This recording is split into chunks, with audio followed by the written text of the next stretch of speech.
నేడు హైదరాబాద్ కు రాష్ట్రపతి ద్రౌపది ముర్ము రానున్నారు. ఇక 2 రోజులు తెలంగాణలో ఆమె పర్యటించనున్నారు. రాష్ట్రపతి సాయంత్రం ఢిల్లీ నుంచి ప్రత్యేక విమానంలో బయలుదేరి సాయంత్రం 6 గంటలకు హైదరాబాద్ లోని బేగంపేట్ ఎయిర్పోర్ట్ లో దిగుతారు. అటు నుంచి రాజ్భవన్ కు చేరుకుంటారు. రేపు శిల్పకళా వేదికలో జరుగుతున్న లోక్ మంథన్ కార్యక్రమానికి ముఖ్య అతిథిగా అటెండ్ అవుతారు రాష్ట్రపతి.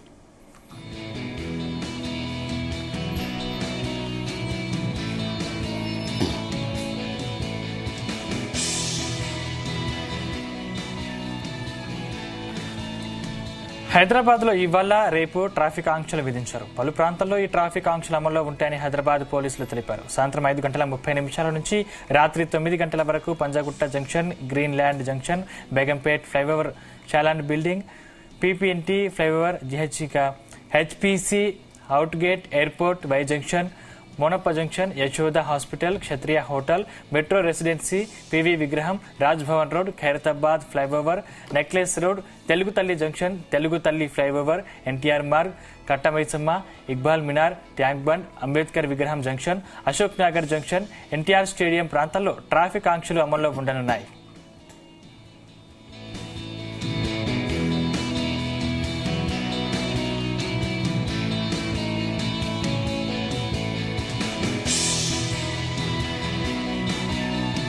రేపు ఉదయం 9 గంటల నుంచి మధ్యాహ్నం 12 గంటల వరకు మాదాపూర్, రాయదుర్గం, కొత్తగూడ, గచ్చిబౌలి, కొండాపూర్ ప్రాంతాల్లోనూ ట్రాఫిక్ ఆంక్షలు విధించారు. ఈ నేపథ్యంలో వాహనదారులు ప్రత్యామ్నాయ దారులను చూసుకోవాలని సైబరాబాద్ పోలీసులు తెలిపారు. ఇవాళ ఎన్టీఆర్ స్టేడియంలో నిర్వహించే కార్యక్రమంలో రాష్ట్రపతి ముర్ము పాల్గొననున్నారు. రేపు అంటే శుక్రవారం మాదాపూర్ శిల్పకళా వేదికగా నిర్వహించే లోక్ మంథన్ కార్యక్రమానికి ఆమె ముఖ్య అతిథిగా అటెండ్ కానున్నారు. ఈ కార్యక్రమానికి 120 దేశాల నుంచి 1500 మంది ప్రతినిధులు అటెండ్ అవుతున్నట్లు నిర్వాహకులు తెలిపారు. రాష్ట్రపతి ద్రౌపది ముర్ము రానున్న నేపథ్యంలో భారీ బందోబస్తు ఏర్పాటు చేశారు.